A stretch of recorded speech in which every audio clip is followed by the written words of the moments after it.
Yeah, we saw each other last week.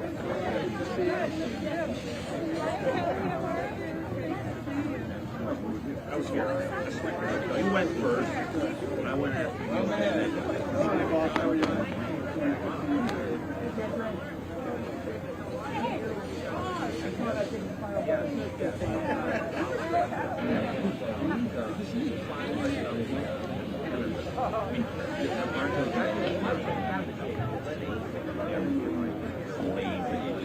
I know, you know what I mean? I didn't get to you the first time. Yeah, I kept thinking. Ready to go? Absolutely. All right, good morning, everyone. It is my great pleasure to introduce first our current and future governor, Ned Lamont. All right, good morning, everybody. This is Team Connecticut. Constitutionals, Senator, and the folks get the job done. Thank you, each and every one of you. We're here to serve you. And a couple of observations from, last night. I think Connecticut did it different, and we did it better.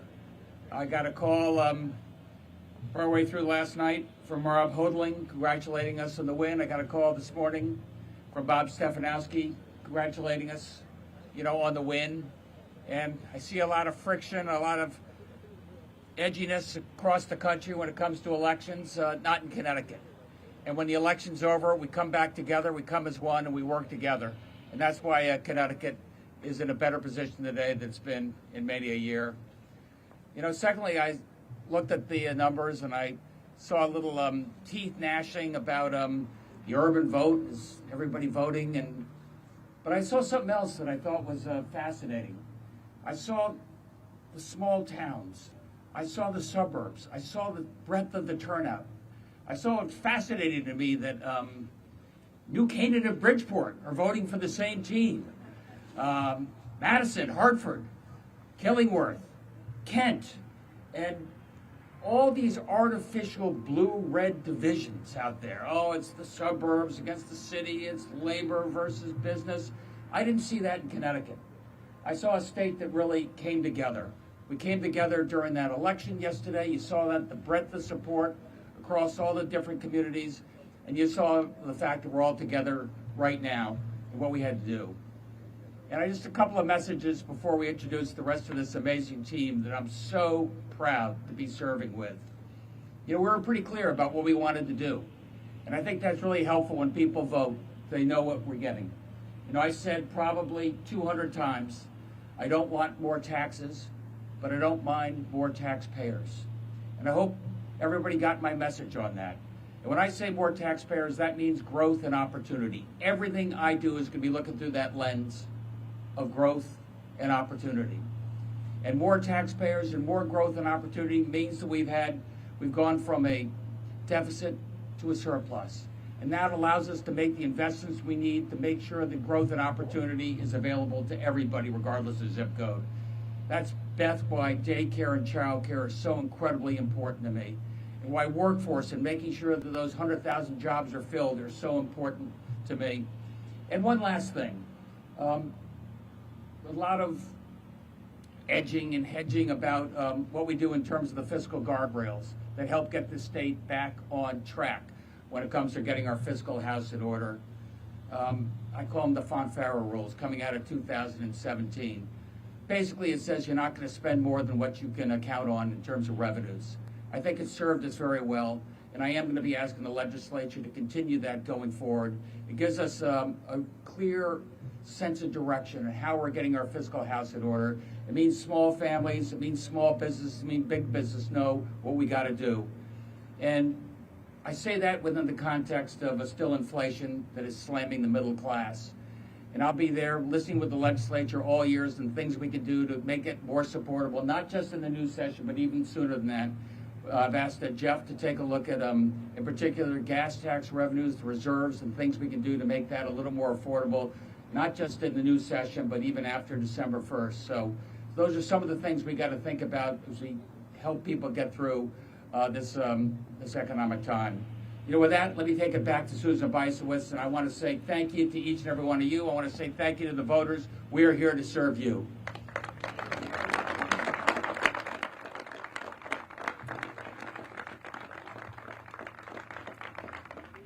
Governor, thank you so much. We are so grateful to the voters of our state who have spoken. We thank everyone who came out, and we especially thank our United States military veterans. We will be celebrating Veterans Day on Friday of this month, and so we say thank you to the people of Connecticut who sacrificed and put their lives on the line so that we can have free and fair elections in our beautiful state. We are so grateful to the people of Connecticut for placing their confidence in us for the next 4 years. So many voters told us it was because of the governor's very strong and decisive and compassionate leadership during the COVID-19 pandemic. And they also told us loudly and clearly that they want us to continue on this path of keeping our fiscal house in order. They want us to keep passing balanced budgets without raising taxes and paying down our debt obligations. And they also told us that they want us to continue a bipartisan approach. The governor and I were proud to pass budgets that had bipartisan support and so many initiatives to expand access to health care, to child care, to provide more child mental health services. We are looking forward to continuing this bipartisan effort. And we also heard loud and clear from the voters of our state that they want all of us to stand up for women's reproductive rights, and the team that is standing behind me is so very committed to doing that. Also, the voters told us that early voting was important to working families in our state, that they wanted to have more flexibility, more days, more time to vote. And so we look forward to working with the legislature to make that happen. So with that, it is my very great pleasure to introduce our state treasurer-elect, who's going to help us continue to pay down our pension debt and keep our pension funds solvent and strong, Eric Russell.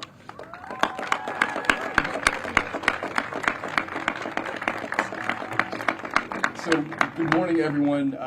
I really just want to say thank you. Thank you to the voters for putting your trust and faith in me in holding this position. Thank you to my incredible team who worked tirelessly through this campaign to get our message out to voters. And a special thank you to my family, particularly my husband who is here, who was very much involved and has been so supportive throughout this journey. This is an honor of a lifetime in so many ways, and I'm really excited to partner with this incredible team as we continue to move our state forward. We crisscross the state talking about a message of making sure that we are meeting our obligations to state and municipal employees and teachers and retirees, and growing our pension funds, protecting their retirements, investing in our communities across the state with an eye toward economic growth, and improving our overall fiscal health, continuing much of the work we've done to pay down our unfunded pension liabilities, and to continue to improve our bond rating, allowing us to invest in our state at the lowest cost to taxpayers. And I'm excited to continue us on that journey and to make sure that we are also doing so in a way that keeps working families in mind and is seeking out opportunities for upward mobility for all of our residents across the state. I understand that me standing here as the treasurer-elect in many ways is an unlikely story, and that's not lost on me, and I plan to bring that perspective every day to this job. And so I'm excited to get to work. to continue to move our state forward as we invest in our future. So thank you all.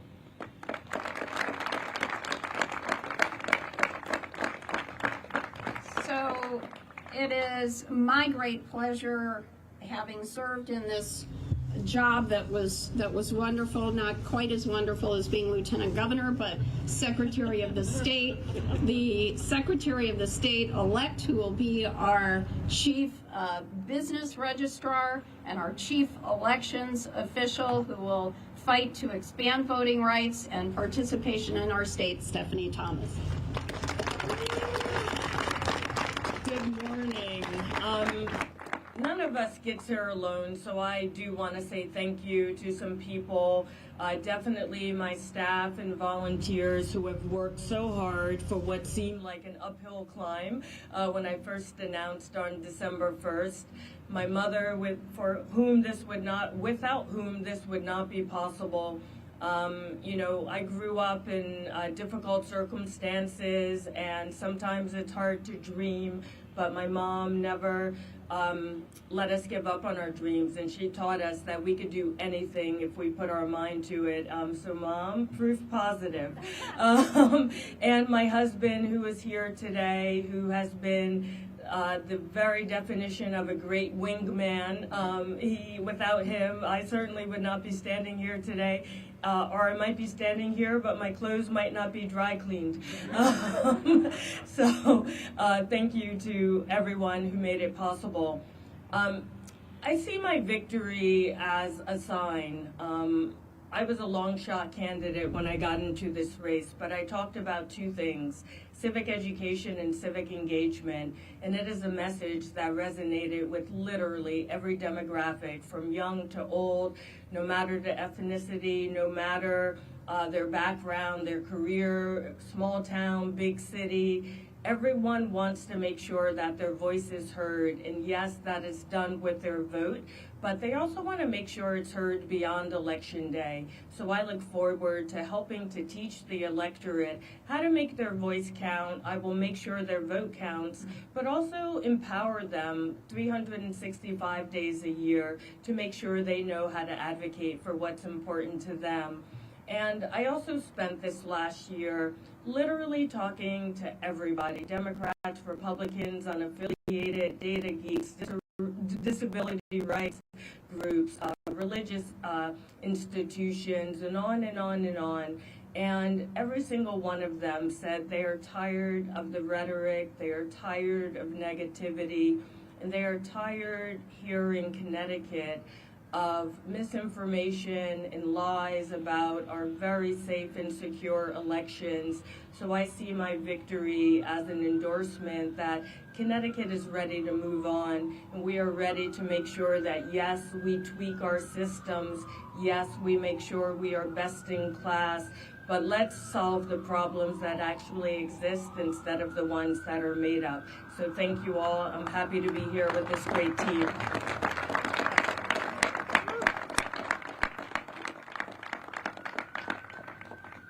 It's now my pleasure to introduce someone who will work every day to make sure that our state budget is on sound footing, and also will expand access to affordable quality health care, our Comptroller-elect, Sean Scanlon. Well, good morning, everybody, and I too will join Stephanie and Eric in just saying a few thank yous, because we didn't get a chance to do that last night, and I'm on about 2 hours of sleep, so I'll be brief and just say, listen, this is an incredible honor. I've had the honor of working in this building behind me for the last 8 years, and that's been the greatest honor of my life. But to now be able to work at that one is even a greater honor, and I'm so grateful for the people of Connecticut to give me that honor. Just a few quick thank yous. I am entering an office with great shoes to fill, and I just want to acknowledge our current Comptroller, Natalie Braswell, who's here this morning, who's done an incredible job. Had a chance to speak to her this morning, and Kevin Lembo, who was a great friend of mine and our previous Comptroller, who also deserves a round of applause. Today is my mom's birthday, and like Stephanie, I would not be here without the strength of that woman. So happy birthday, Mom, and thank you to her for helping me stand behind this podium today. My wife and 2 small children were up really late last night, so they went home. But obviously nothing in my world is more important to me than those 2 boys and my wife, and just love you guys, and so grateful for all the support they gave me here on this campaign trail. My in-laws who really stepped up and helped out. This is not easy on a family to run for statewide office, and they've been great. And last but not least, Christina Penn, who's here, who was my legislative aide and the driving force behind this campaign. Just so grateful for her and everything she does. Look, yesterday, the people of Connecticut endorsed the values that this team holds, and they gave us a mandate to continue making progress in the state of Connecticut each and every day on the issues that each of us campaigned on. And I am deeply honored by the hundreds of thousands of people who placed their faith in me to be the fiscal watchdog of Connecticut. And that's what I will do each and every day for the next 4 years, to make sure that we protect their taxpayer dollars and to continue working with the governor and this team to making sure that we turn Connecticut's finances around and continue the amazing progress that we're seeing here in this state, that because of that progress is making this state more affordable for each and every person who lives here, and is giving my sons and the next generation of Connecticut a better state to live in than the one that I grew up here in Connecticut. It's the honor of a lifetime to be the next comptroller of the state of Connecticut, and I look forward to getting to work as soon as possible. Thanks all.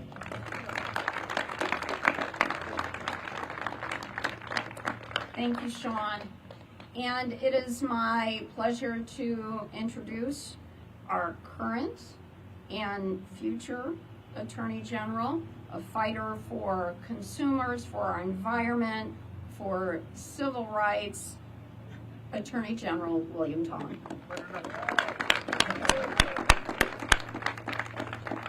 I joke, sometimes I point to Senator Blumenthal and say, I think they're talking about you. Thank you all, and thank you to the people of this state again for your trust and confidence. Last night was a big win. It was a big win for Connecticut. It was a big win for reason and fact and science and the rule of law. I could not be more proud to stand with this incredible team and this incredible team behind us that is so confident and affirmative and strong.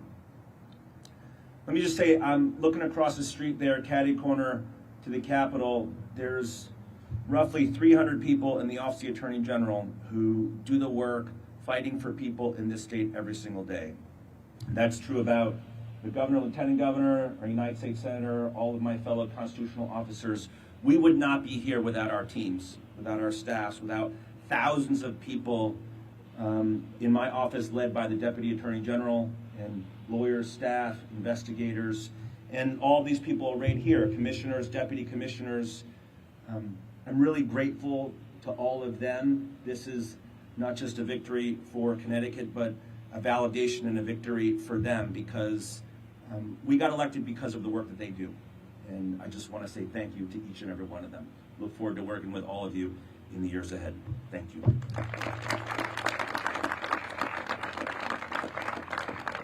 Thank you so much, General Tong. And our final speaker, a fighter also for the people of Connecticut in Washington, D.C., Senator Richard Blumenthal. Thank you so much, Susan, and thank you for your leadership over these last 4 years and many years before as Secretary of the State and a state legislature.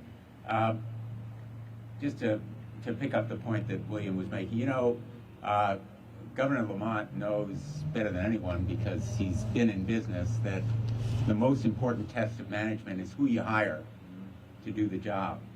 And I think the quality of this team reflects the excellence of state government at its best. And I say that having seen a lot of state governments and served in state position myself. So thank you to every one of you for your excellence, and to Governor Lamont for making these decisions. And the second point I make is that beyond the group here, there are literally tens of thousands of state workers who are doing their job right now. They're out on the streets, they're repairing roads, they're teaching in schools, they're in police uniforms, they are serving the public. In Connecticut, we believe in public service, and we believe in public servants. And that is a very, very important principle at a time when denigrating public service and public servants has become de rigueur in a lot of the country. We ought to stand up and speak out for people who do this job day in and day out, often underappreciated. That has never been more true than these last 3 years, when simply reporting for duty, coming to work, often put their lives in danger. We forget at our peril how dire our state's situation was and how important Governor Lamont's leadership was in enabling us to overcome it at a time when a lot of the country was denying it, and how important public servants were in doing their job every day when it often put their lives at risk. And we ought to be especially appreciative of that fact. So there are days when I miss my old gig, and this is one of them, because this team is really fantastic, and I would love to be a part of it here, but I am so proud to have voted for them, and I would just say to fellow citizens of Connecticut, this is what America looks like at its best. This is what Connecticut looks like at its best. And I'm really so happy to be here on a sunlit New England autumn day to say thank you to Connecticut for doing us proud. Thanks.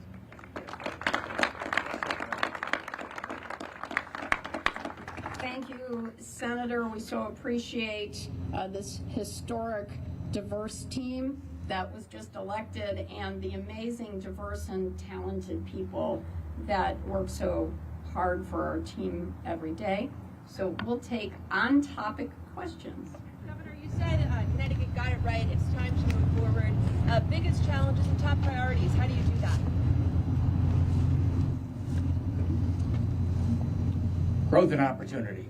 You know, we were flat as a pancake. We hadn't created any net new jobs in 30 plus years. And some young people are leaving the state, and some companies. And I'm going to do everything I can to get people back to work. It's an incredibly unique time when we have 100,000 jobs to fill.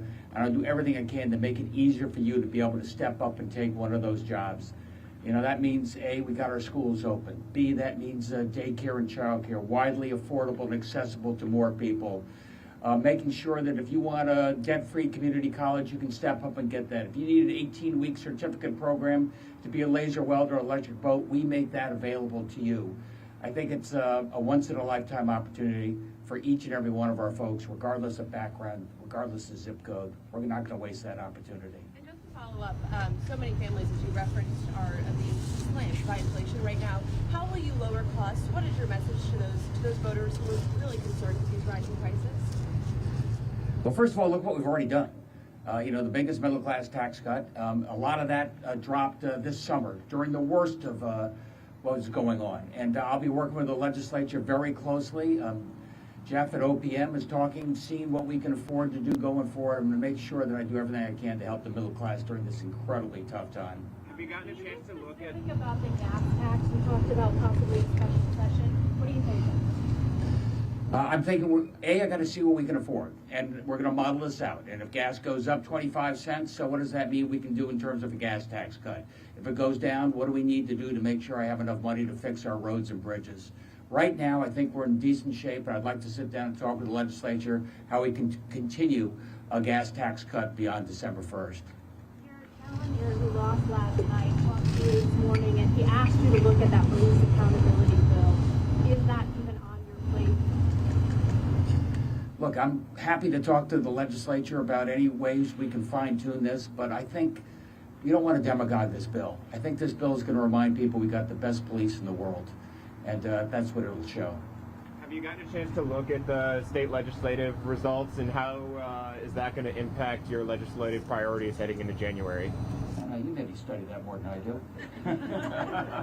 Well, there's some recounts. I think it's fair to say that the Democrats gained in the state Senate. Looks like the state House perhaps as well.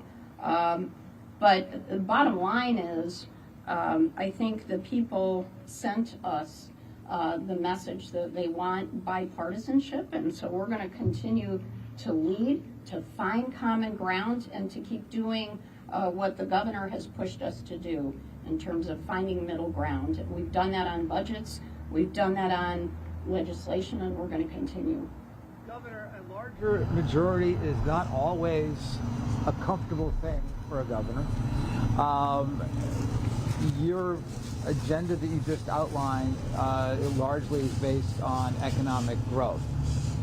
So what is your message to labor today? There are a couple more former labor leaders and activists who will be part of the General Assembly.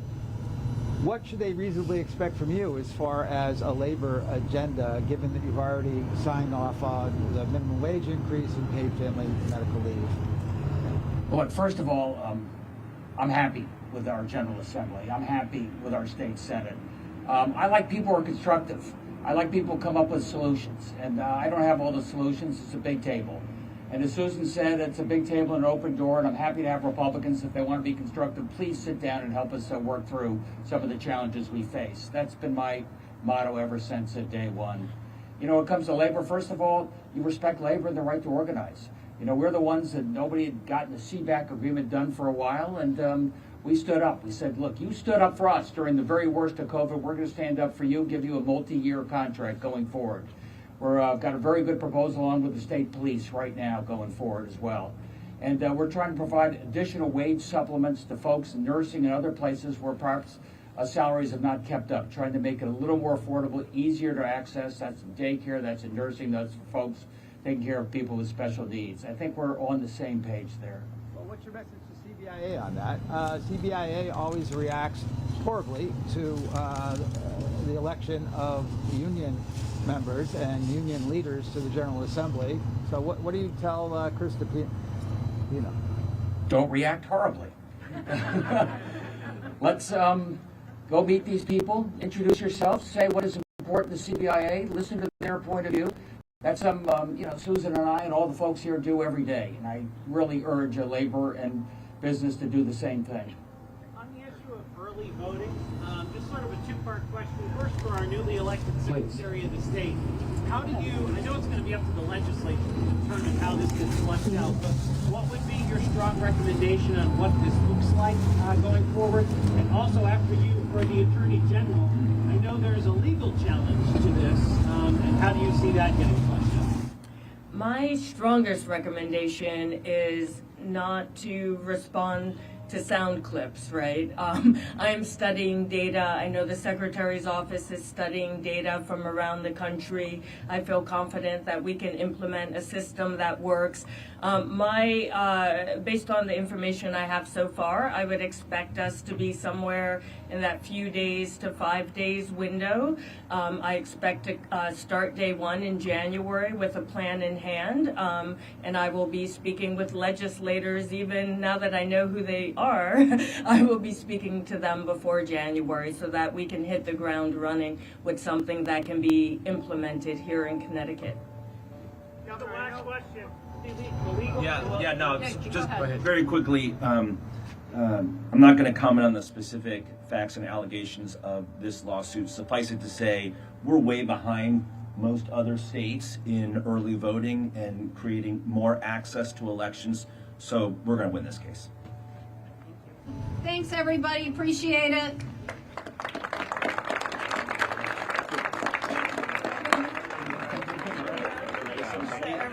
Yeah.